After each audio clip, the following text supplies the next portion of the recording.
पूजा एकत्र कुटुंब पद्धतीत वाढलेली मुलगी.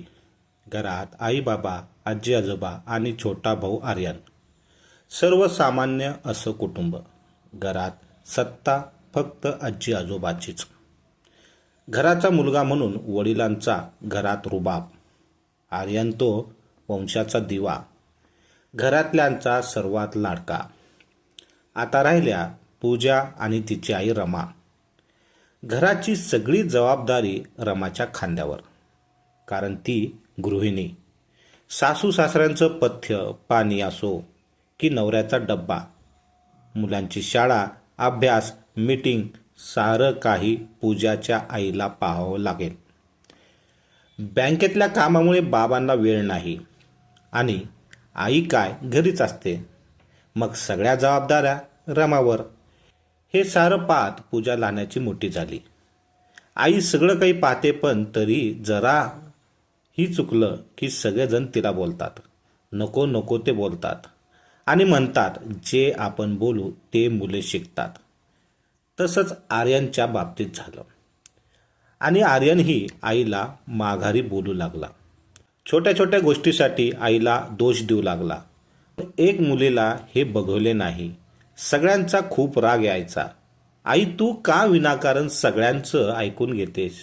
शेजारची काकू बघ, घरात सगळं त्यांचं चालतंय आणि आपल्या घरात सारं काही तू करतेस, पण क्रेडिट मात्र तुला कधीच मिळत नाही. पूजाची आई यावर पूजाला समजवायची, असू दे ग, घर म्हटलं की संसार म्हटलं की हे सगळं चालणारच. तुझे बाबा जर घरची आर्थिक बाजू सांभाळतात तर त्यांची पत्नी म्हणून मला इतर जबाबदाऱ्या पार पाडाव्या हव्यात. आजी आजोबांचं म्हणशील तर सासू सासरे आहेत ते त्यांचं बोलून कर्तव्य पार पाडतात. तू नको मनाला लावून घेऊस. जे आहे त्यात मी खुश आहे आणि आता मला सगळ्याची सवय झाली आहे. काळजी करू नको. ही आई काय ग तू अशी गपशी? हो की थोडी बोलकी. मला नाही आवडत जेव्हा तू सगळ्यांचं बोलणं ऐकतेस. म्हणजे मी तुला आवडत नाही काय? आई म्हणाली, तसं नाही ग, तू जगातील सर्वात चांगली आहेस. तू आवडतेस तू मला. बाबा पण किती बोलतात तुला, पण तुझा हा गप स्वभाव नाही आवडत ग मला. हे बघ बाळा, मी जेव्हा माप ओलांडून या घरात आले तेव्हा माझ्या आईने मला एक कानमंत्र दिला.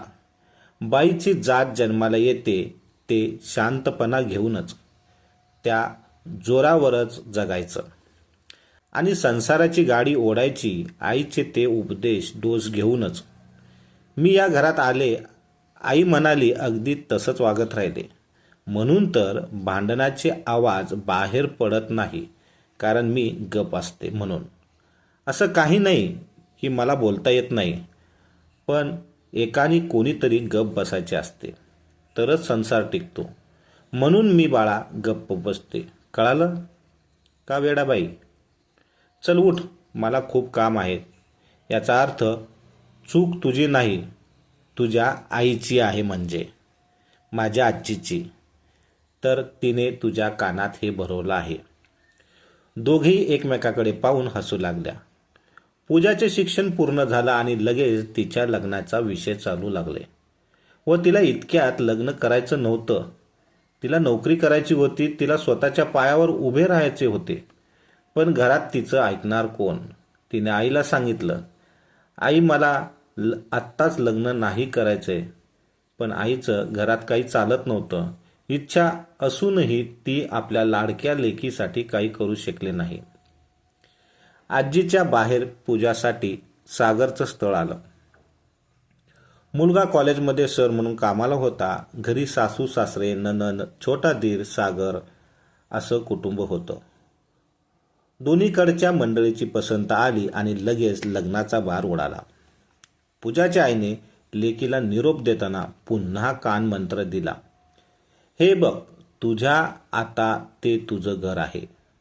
सासरच्या माणसाचा आदर कर, तेच तुझं घर आणि आता तीच तुझी जिम्मेदारी आणि तेच तुझे माणसं आहेत. माहेरचे संस्कार आणि तिथल्या वातावरणाची शिदोरी सोबत पूजाने घेऊन सासरचा उंबरठा ओलांडला. मनात भीतीचं काहूल माजलेलं नव्या नवरीची नवलाई. मनावर भीतीचं सावट, मनावर चढलेल्या टेन्शनने तिने गृहप्रवेश केला. सासूबाईंनी तिच्या चेहऱ्यावरील भाव ओळखले. घरातील देवतांचे दर्शन घ्यायला लावले. पूजाला जवळ बोलवून तिला आधी कपडे बदलायला सांगितले. सकाळपासून दमली असशील तू शालूच्या वजनाने. जा, जरा फ्रेश हो आणि दुसरे कपडे घाल. पूजाला सासूच्या या प्रेमळ शब्दांचा आश्चर्य वाटलं. तिच्या माहेरी सासू सुनेचा असा प्रेमळ संवाद तिने कधीच ऐकला नव्हता. पूजा कपडे बदलून बाहेर आली. अगं, हे काय पुन्हा साडी नेसलीस? ड्रेस घातलास तरी चाललं असतं, सासूबाई म्हणाल्या. पण मी सोबत ड्रेस नाही आणले. आई म्हणाली, लग्नानंतर तुला साडीच घालावी लागेल. पूजाची सासू हसली. आपल्याकडे असं काही नाही. तुला जे आवडेल ते घाल. आणि ड्रेस आणला नसेल तर तुझ्या नंदचे म्हणजेच अंकिताचे ड्रेस आहेत. त्यातला काही तुला जे आवडेल ते घाल. काही हरकत नाही. पूजाने अंकिताचा ड्रेस घातला. सकाळपासूनच्या दागिनेने ती फार थकून गेली होती. ड्रेस घालून फ्रेश झाली. तिला फार बरं वाटलं. इतका वेळ मानावर ओझं घेऊन वावरत होती. सासूच्या प्रेमाने बोलण्याने तिच्या मनावर दडपण नाहीसं झालं. मोकळेपणाने पूजा घरात वागू लागली. दुसऱ्या दिवशी आईने सांगितल्याप्रमाणे पूजा लवकर उठली. आवरून ती किचनमध्ये गेली तर सासूबाई आधीपासून हजर होत्या. तिच्या हातात गरम गरम पोहे देत त्या म्हणाल्या, तू का आलीस किचनमध्ये? आज तू काही काम करायचं नाही. मी आहे की सगळं पाहायला. आणि यापुढे हे सगळं तुलाच सांभाळायचे आहेत. मग कामाची घाई कशाला? आज मस्त आराम कर. नवी नवरी आहेस. आनंद घे या क्षणाचा, नव्या नवरीचा. पूजा आपल्या सासूकडे पाहत राहिली. तिचे डोळे पाणावले. पण तिने स्वतःला सावरलं, कारण तिच्या आईला तिची सासू म्हणजे पूजाची आजी कधी प्रेमाने बोलत नव्हती. तिच्या सासूकडे बघून तिला तिची आई आठवली. सकाळच्या पासून ती रात्रीच्या जेवणापर्यंत सगळं कुटुंब एकत्र होतं. ना कोणी भांडणे, ना कोणाचे रुसवे फुगवे. पूजासाठी हे सारं अमृताहून गोड होतं. ज्याची अपेक्षा ती इतकी वर्षे आपल्या आईसाठी करत होती ते सारं न मागता तिला मिळालं होतं. पूजा भाग्यवान सासर मिळालं होतं. इतक्या मोकळ्या वातावरणात मिसळायला पूजाला वेळ लागला नाही.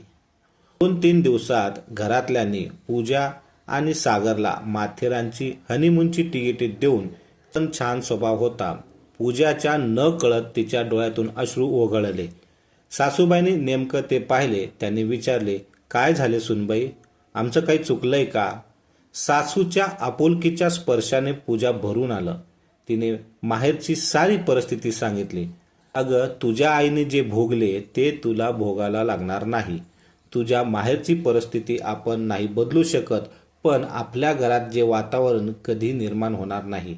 शेवटी नाती जपायची जबाबदारी ही प्रत्येकाचीच असते. मी तुला कधीच अंतर देणार नाही. तर मित्रांनो, तुम्हाला ही कथा कशी वाटली ही कमेंट बॉक्समध्ये जरूर सांगा. आणि चॅनलवर नवीन असाल तर सबस्क्राईब करायला विसरू नका. धन्यवाद.